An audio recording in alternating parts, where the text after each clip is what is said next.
Hello students, welcome to RNM academy channel. Students, આજના વિડીયોમાં પણ આપણે ત્રિકોણમિતિના ચેપ્ટરના જીટીયુની પરીક્ષામાં પૂછાયેલા પ્રશ્નોનું સોલ્યુશન જોઈશું. બહુ ટાઈમ વેસ્ટ કર્યા વગર આપણે તરત પ્રશ્નોની શરૂઆત કરીએ છીએ અને એનું સોલ્યુશન શોધીશું.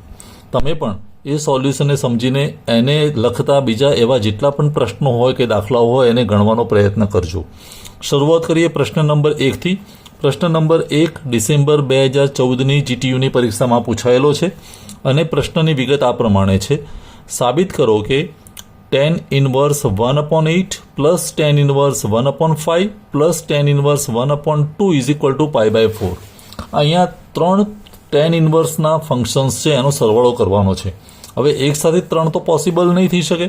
આપણે પહેલાં બેનું જોડકું લઈશું, એનું સોલ્યુશન આવે એની સાથે ત્રીજાને જોડીશું અને એનો સરવાળો π/4 આવવો જોઈએ.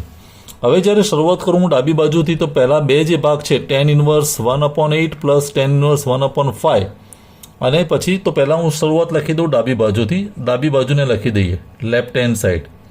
ડાબી બાજુ બરાબર શું આપેલું છે? tan inverse 1/8 plus tan inverse 1/5 plus tan inverse 1/2 આવું આપણને આપેલું છે. હવે પહેલા બે ભાગનો સરવાળો કરવો હોય તો શું થાય? tan inverse x plus tan inverse y. હવે એના સૂત્રો આપણને ખબર છે. હું ફરી અહીંયા લખીને તમને બતાવું. જમણી બાજુ જે લાલ લાઇનથી આ બાજુ આપી રફ વર્ક કરવા માટે જ મેં અહીંયા રાખેલી જગ્યા છે. તો tan inverse x plus tan inverse y જો હોય તો એના આપણી પાસે 3 સૂત્રો છે. હું રિકોલ કરાવી દઉં. 3 સૂત્રો કયા છે? તમારે x અને yનો ગુણાકાર કરવાનો.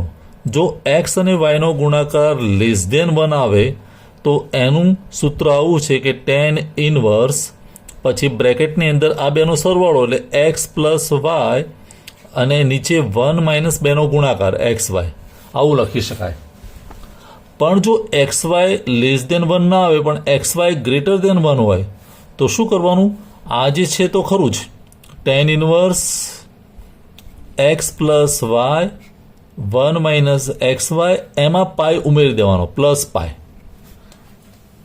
અને જો xy નો ગુણાકાર એક્ઝેક્ટલી 1 આવે તો સીધે સીધું કશું લખવાની જરૂર નહીં, સીધું π/2 લખી દેવાનું ઇઝ ઇક્વલ ટુ π/2. તો tan inverse x plus tan inverse y માટે 3 સૂત્રો છે. કયું સૂત્ર એપ્લિકેબલ થશે આપણે જોવું પડે. હું પહેલા બે ભાગની વાત કરું 1/8 અને 1/5 તો અહીંયા શું કહી શકાય? x એટલે 1/8 અને y એટલે 1/5.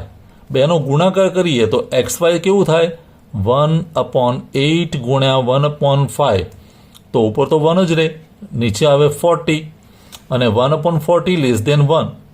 એકથી નાની સંખ્યા થઈ, કારણ અંશ નાનો છે, છેદ મોટો છે. 1/40 40 મોટા છે એટલે <1 કહેવાય અને <1 કહેવાય તો આપણે કયું સૂત્ર ઉપયોગ કરીશું? નંબર 1 પહેલું.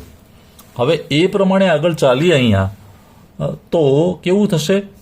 tan ઇનવર્સ જો હું પહેલાં બેનો સરવાળો કરું છું, tan ઇનવર્સ આ પહેલાં બેને, તો tan ઇનવર્સ કેવું થશે? x plus y. x plus y એટલે 1/8 પ્લસ 1/5 અને છેદમાં 1 માઇનસ xy તો 1 માઇનસ 1/8 ગુણ્યા 1/5 આવું લખી શકાય. અને છેલ્લો ભાગ તો છે જ પ્લસ tan ઇનવર્સ 1/2. મને લાગે છે કે તમને આ ખ્યાલ આવ્યો હશે મેં કઈ રીતે કર્યું તે. પહેલાં બેનો સરવાળાનું અહીંયા સોલ્યુશન લઈશું અને પછી છેલ્લો ભાગ જોડીશું. હવે આનું સોલ્યુશન લાવવું હોય તો tan ઇનવર્સ તો બહાર લખી દઈએ. અંદર શું થશે? લઘુત્તમ સામાન્ય અવયવ ઉપર 8 અને 5 અંશનો એલસીએમ કેટલો આવે? 40. હવે 40ને 8થી ભાગું તો અહીંયા કેટલા આવે? 5. 5 ગુણ્યા 1 એટલે 5 વત્તા 40/5 એટલે 8. 8 ગુણ્યા 1 એટલે 8. આ હું જે રીતે કરું છું એ તમને ખ્યાલ આવી જશે. હવે છેદની વાત કરીએ તો છેદમાં અહીંયા 1 માઇનસ 1/8 ઇન્ટુ 1/5 એટલે 1/40. તો અહીંયા પણ એલસીએમ તો કેટલો? 40. 40 ભાગ્યા અહીંયા કશું નથી એટલે 1. 40/1 એટલે 40.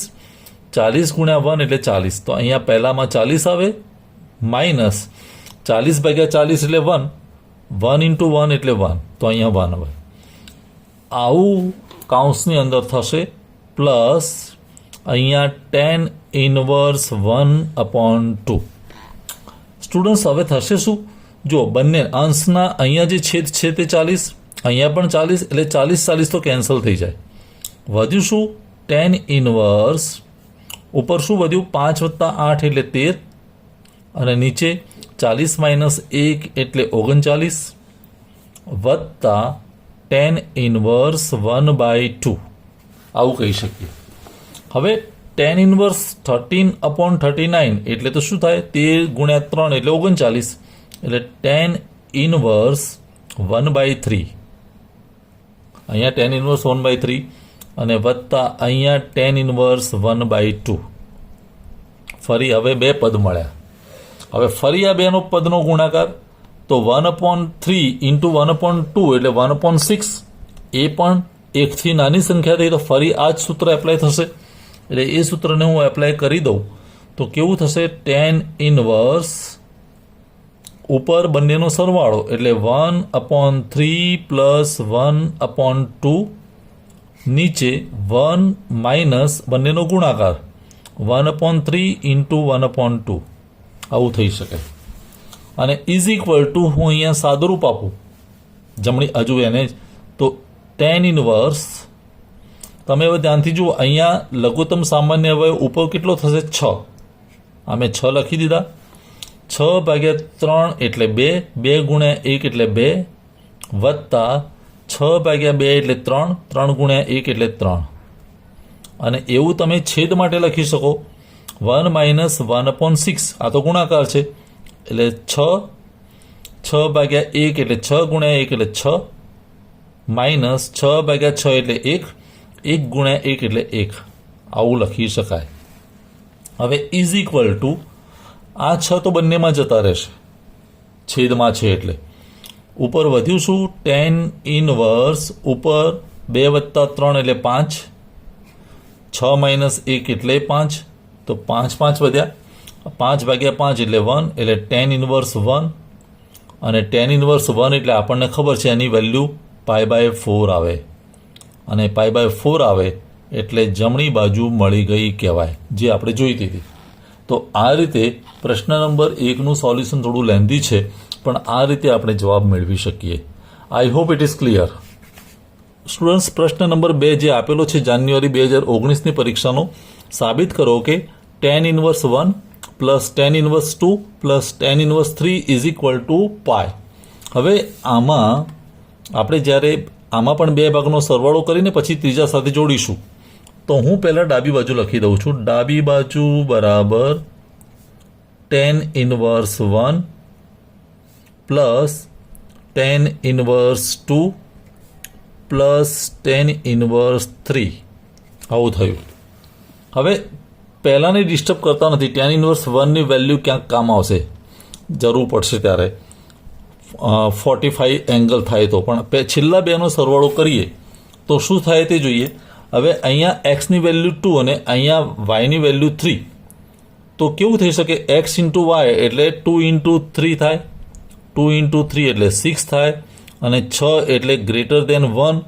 તો આપણું જે સૂત્ર હતું કે ભાઈ જો XY >1 હોય તો કેવું સૂત્ર આવે? ઇઝ ઇક્વલ ટુ tan, જો સૂત્ર આવું હોય tan inverse x plus tan inverse y હોય અને XYની વેલ્યુ 1થી વધારે થતી હોય તો આપણે કેવું લખી શકીએ? tan ઇનવર્સ પછી x અને yનો સરવાળો, છેલ્લે 1 - XY, પણ પ્લસ પાય કરવું પડે, એમાં પાય ઉમેરાય. બાકીનું સૂત્ર સેમ જ રહે, પણ પાયની એડિશન થાય. તો એવું અહીંયા કરીએ. જો હું tan ઇનવર્સ 1ને ડિસ્ટર્બ કરતો નથી, tan ઇનવર્સ 1 પ્લસ અહીંયા શું થશે? tan ઇનવર્સ પહેલાં x પ્લસ વાય એટલે 2 પ્લસ 3, અને નીચે 1 માઇનસ 2 ઇન્ટુ 3 બંનેનો ગુણાકાર, અને પ્લસ પાય આવશે, પ્લસ પાય. હવે આને સાદુરૂપ આપીએ તો tan inverse 1 plus tan inverse, અહીંયા શું થયું? 2 + 3 એટલે 5, અને અહીંયા -6 એટલે -5 અને પ્લસ પાય આવે. હવે આને સાદુરૂપ આપીએ તો tan ઇનવર્સ 1 પ્લસ અહીંયા આવે tan ઇનવર્સ -1. 5 ભાગ્યા -5 એટલે -1 અને પ્લસ પાય. હવે જો સ્ટુડન્ટ્સ તમને ખબર હોય તો કે આવું આપણે એક સૂત્ર ભણી ચૂક્યા છે, tan ઇનવર્સ કૌંસની અંદર -x હોય તો એ માઇનસ સાઇન બહાર આવે, માઇનસ અને અહીંયા આવે tan ઇનવર્સ x. આ ખૂણો પ્લસ થઈ જાય, સાઇન એની બહાર આવે. તો એવું અહીંયા થશે. tan ઇનવર્સ 1 તો બરાબર છે, tan ઇનવર્સ 1 પહેલું પદ, પણ આ માઇનસ સાઇન બહાર આવે, tan ઇનવર્સ 1 પ્લસ પાય. અને જ્યારે આવું કરીએ ત્યારે tan ઇનવર્સ 1 ને માઇનસ tan ઇનવર્સ 1 કેન્સલ થશે, વધ્યું શું? પાય, અને પાય વધે એટલે જમણી બાજુ મળી ગઈ કહેવાય. તો આ પ્રશ્ન નંબર 2નું સોલ્યુશન થયું. સ્ટુડન્ટ્સ, હવે પ્રશ્ન નંબર 3 લઈએ. જાન્યુઆરી 2013ની પરીક્ષામાં પૂછાયેલો છે. સાબિત કરો કે tan inverse 1/2 minus tan inverse 1/3 is equal two tan inverse 1/7. હવે અહીંયા માઇનસવાળું સૂત્ર વપરાશે, અને માઇનસવાળું સૂત્ર હું રિકોલ કરાવી દઉં. tan inverse x minus tan inverse y.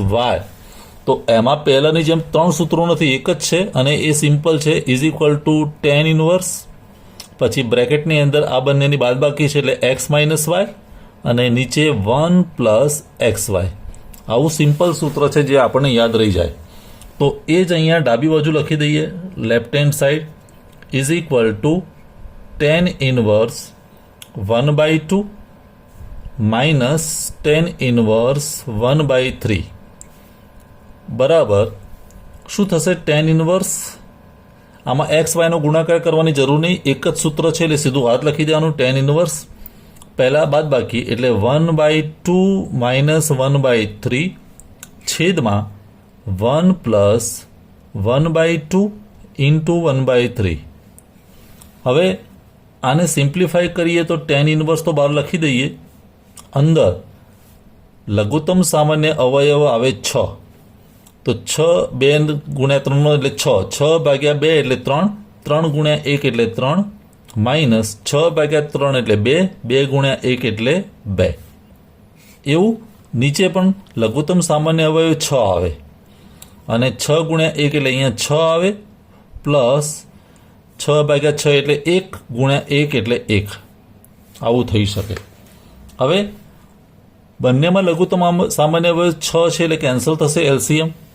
તો ઉપર વધ્યું શું? tan ઇનવર્સ 3 માઇનસ 2 એટલે 1, અને નીચે શું વધ્યું? 6 વત્તા 1 એટલે 7. તો tan ઇનવર્સ 1/7 વધે, જે આપણે જોઈએ જ છે. તો એ એટલે આપણી જોઈતી જમણી બાજુ. તો આ રીતે જમણી બાજુ બહુ સરળતાથી મળી જશે. તો સ્ટુડન્ટ્સ, આજના વિડીયોનો છેલ્લો પ્રશ્ન જે જૂન 2013ની પરીક્ષામાં પૂછાયેલો છે. સાબિત કરો કે tan ઇનવર્સ ઇન્ફાઇનાઇટ અનંત plus sine inverse √3/2 plus cos inverse 1/2 is equal to 7π/6. આવું છે. બહુ વિશિષ્ટ પ્રકારનો પ્રશ્ન આપેલો છે. થોડુંક આપણે મગજ વાપરવું પડે, કારણ કે ત્રણેય વિધેય અલગ છે. tan ઇનવર્સ છે, સાઇન ઇનવર્સ છે, અને કોસ ઇનવર્સ છે. હવે આપણે એમ વિચારવું પડે, હું પહેલાં ડાબી બાજુ લખી દઉં, પછી તમને એની ચર્ચા કરું. ડાબી બાજુ શું આપેલું છે? tan inverse infinite plus sine inverse √3/2 plus cos inverse 1/2.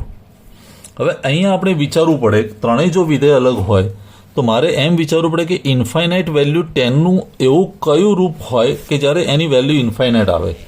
તો તમારે યાદ રાખવું પડે કે tan π/2ની વેલ્યુ ઇન્ફાઇનાઇટ થાય. કેમ થાય એ પણ હું સમજાવી દઉં. tan π/2 એટલે sin π/2 ભાગ્યા cos π/2 થાય.